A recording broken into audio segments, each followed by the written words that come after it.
অসম চুক্তিক লৈ ৰাজ্য চৰকাৰে বৰ্তমান সময়ত কেনে ধৰণৰ ৰাজনীতি কৰিছে, কেনে ধৰণৰ মিছাৰ আশ্ৰয় লৈছে, এই সকলোবোৰ কথা সংবাদমেলত লুৰিণজ্যোতি গগৈয়ে উল্লেখ কৰিছে। ইতিমধ্যে সমগ্ৰ বিষয়বোৰৰ সম্পৰ্কত যোৱা 4 জুন তাৰিখে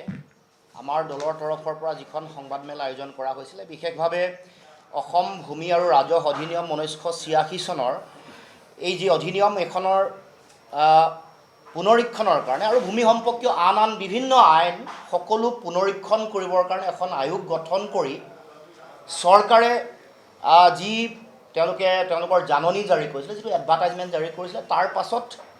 আমি অসমৰ মুখ্যমন্ত্ৰী বিজেপি চৰকাৰৰ শেহতীয়া সময়ৰ তেওঁলোকৰ কৰ্মকাণ্ড, ভূমিক তেওঁলোকে অসমৰ জনগণৰ ভূমিক খিলঞ্জীয়া থলগিৰি ভূমিপুত্ৰ জনজাতীয় অজনজাতীয় মানুহৰ যি ভূমি আছে, এই কৃষিভূমিক কুক্ষিগত কৰিবৰ কাৰণে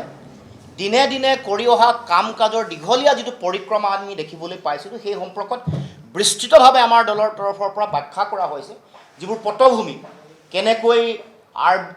RBL ৰিয়েলটছ প্ৰাইভেট লিমিটেডৰ নামত কেনেকৈ তেওঁলোকে মাটি কুক্ষিগত কৰিছে, কেনেকৈ আম্বানী আদানীক মাটি দিবলৈ তেওঁলোকে চিন্তা চৰ্চা কৰিছে, কেনেকৈ ৰামদেৱক মাটি দিবৰ কাৰণে চিন্তা চৰ্চা কৰিছে, কেনেকৈ বেদান্তা গ্ৰুপক তেওঁলোকে মাটি দিবলৈ উঠি পৰি লাগিছে, এছআৰ গ্ৰুপক কেনেকৈ তেওঁলোকে মাটি দিবলৈ উঠি পৰি লাগিছে, বাগানৰ ভূমি কেনেকৈ তেওঁলোকে কিনি বেলেগৰ হাতত হাজাৰ হাজাৰ বিঘা মাটি দিবৰ কাৰণে তেওঁলোকৰ যিটো অন্তৰ্নিহিত লক্ষ্য, এইবোৰ দেখি অহাৰ পৰিপ্ৰেক্ষিততেই এইখন যেতিয়াই গঠন কৰিলে, গঠন কৰাৰ লগে লগে আমাৰ সকলোৰে মাজত সন্দেহৰ যিটো চিন্তা, সন্দেহৰ চাপ অধিক ঘনীভূত হ'ল। আৰু সেইকাৰণে আমাৰ যিটো শংকা, সেইটো স্পষ্ট ৰূপত ব্যাখ্যা কৰিছোঁ আৰু দৃষ্টিভংগী স্পষ্ট ৰূপত ঐতিহাসিক সেই বিগত সময়ছোৱাৰ পটভূমি, শেহতীয়াকৈ চলি থকা ঘটনা, এই পলাশবাৰী অঞ্চলৰ 1600 বিঘা বাগানৰ মাটি জনজাতীয় আৱেষ্টনীৰ মাটি কুক্ষিগত কৰিবৰ কাৰণে ছেটেলাইট বা তেওঁলোকে যি মহানগৰ য'ত তেওঁলোকে সম্প্ৰসাৰণ কৰাৰ যিটো লক্ষ্য আছে, এই সকলো কথা চাই চিতিয়ে আমি আমাৰ ফালৰ পৰা শক্তিশালী ৰূপত ইয়াৰ বিৰোধিতা কৰা হৈছিল আৰু একেবাৰে পুংখানুপুংখভাৱে প্ৰতিটো বিষয় অতি পৰিস্ফুটভাৱে অসমৰ জনগণৰ সুৰক্ষিত ভৱিষ্যতৰ স্বাৰ্থত আমাৰ আজু ককা আমাৰ উপৰি পুৰুষে দি থৈ যোৱা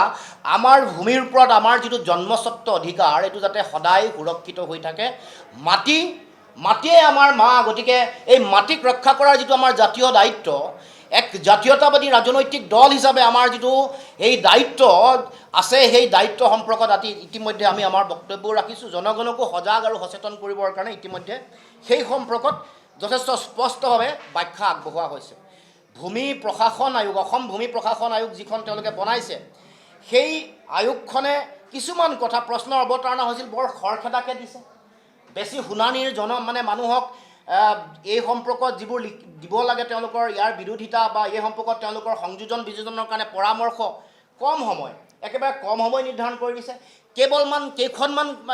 বাতৰি কাকতত নেদেখাকৈ একেবাৰে সৰুকৈ দিছে আৰু তাৰ লগে লগে ইমেইলৰ যোগেদি এইবোৰ কামবোৰ কৰিবলৈ দিয়াৰ লগে লগে আমাৰ কথাবোৰ আচলতে আমাৰ সকলোৱে সন্দেহ হৈছে। কাৰণ আমি সকলোৱে জানো যে অসমৰ মুখ্যমন্ত্ৰীয়ে এই মাটিবোৰৰ ওপৰতে চকু, এতিয়া শেহতীয়াকৈ আমাৰ সাধাৰণ সম্পাদক ডাঙৰীয়াই বিস্তৃত ব্যাখ্যা আগবঢ়াইছে যে কেনেকৈ আমাৰ মাটিত এই যিখন অসম ভূমি আৰু ৰাজহ অধিনিয়ম 1986 দিয়া যিটো 1886 দিয়া যিটো আধাৰ, তাৰ পাছত 1927 চনত দিয়া সংশোধন কৰি কৃষিভূমি অনাকৃষিভূমিলৈ পৰিৱৰ্তন কৰিব নোৱাৰাকৈ যিটো শক্তিশালী, অনাকৃষকক বেচিব নোৱাৰাকৈ যিটো শক্তিশালী তেওঁলোকে এটা আইন বা পৰামৰ্শ বনাইছিল, সেইটোক এই চৰকাৰখনেই যে ভুল লুণ্ঠিত কৰিছে, এই চৰকাৰখনে নিজৰ স্বাৰ্থৰ কাৰণে যে তেওঁলোকে ব্যৱহাৰ কৰিব খুজিছে, সেই কথা বিভিন্ন সময়ত প্ৰমাণিত হৈছে। কাৰণ লক্ষ্য এটাই, মুখ্যমন্ত্ৰীৰ পৰিয়াল, মুখ্যমন্ত্ৰীৰ লগত থকা সাংগু পাংগু সকলোৰে এটাই লক্ষ্য, অসমৰ বিভিন্ন প্ৰান্তত থকা হাজাৰ হাজাৰ লক্ষ লক্ষ বিঘা মাটি কেনেকৈ নিজে কুক্ষিগত কৰিব পাৰে, কেনেকৈ ৰাজনৈতিক স্বাৰ্থত বেলেগৰ ওপৰত বহুজাতিক কোম্পানী পুঁজি বনিয়াদ কেনেকৈ বিক্ৰী কৰিব পাৰে, এই দুটাই মূল লক্ষ্য। এইটো স্পষ্ট। আজি পুনৰ কৈছোঁ, সেইকাৰণে আনকি জনজাতীয় ৰাইজৰ মাটিকো তেওঁলোকে বাদ দিয়া নাই। যিসমূহ সংৰক্ষিত অঞ্চলৰ মাটি, জনজাতীয় আৱেষ্টনীত থকা মাটিকো তেওঁলোকে লক্ষ্য হিচাপে লৈছে। যোৱাকালি এই কথাটো কোৱাৰ লগে লগে তেওঁলোকে আমাৰ সংবাদমেলখনৰ ওপৰত ভিত্তি কৰিয়ে তেওঁলোকে স্পষ্টীকৰণ দিছে আৰু অসম জাতীয় পৰিষদৰ কথা উল্লেখ কৰিছে। উল্লেখ কৰি মানুহক বিভ্ৰান্ত কৰিবৰ কাৰণে দুটা বিষয় উত্থাপন কৰিছে, যি সম্পৰ্কত আমাৰ উপসভাপতি ডাঙৰীয়া আপোনালোকক বিস্তৃতভাৱে ক'ব। প্ৰথম তেওঁলোকে মানুহক বিপথে পৰিচালিত কৰিব খুজিছে, সেইটো হ'ল যে তেওঁলোকে কৈছে অসম চুক্তি মৰ্মে এই কাম কৰিছে। বিপ্লৱ শৰ্মা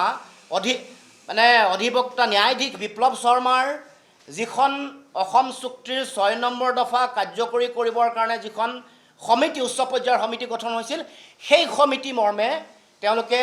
এই গোটেই আইনখন সংশোধনী বা পুনৰীক্ষণৰ কাৰণে ব্যৱস্থা গ্ৰহণ কৰিবৰ কাৰণেহে এইখন আয়োগ বনোৱা বুলি মানুহক অসমৰ ৰাইজক মূৰ্খ সজাব খুজিছে। কিন্তু ইতিমধ্যে এই কথাটো আপোনালোকক স্পষ্টকৈ কৈছে যে এই প্ৰতিবেদনে, ন্যায়াধীশ বিপ্লৱ শৰ্মাৰ প্ৰতিবেদনে কেতিয়াও এই কথা কোৱা নাই। ইয়াৰ বিপৰীতেহে কথা কৈছে যে এই যিখন ভূমি আৰু ৰাজহ অধিনিয়ম 1986খন কঠোৰভাৱে বলবৎ কৰিব লাগে, এই কথাটো কৈছে। আৰু ইতিমধ্যে 57 নম্বৰ পৃষ্ঠাত থকা যিটো প্ৰতিবেদনৰ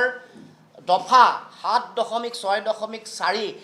ভূমি অধিকাৰ সম্পৰ্কীয় যিটো দফা, তাত স্পষ্টকৈ কৈছে যে so far as land rights are concerned, the provisions of Assam Land Revenue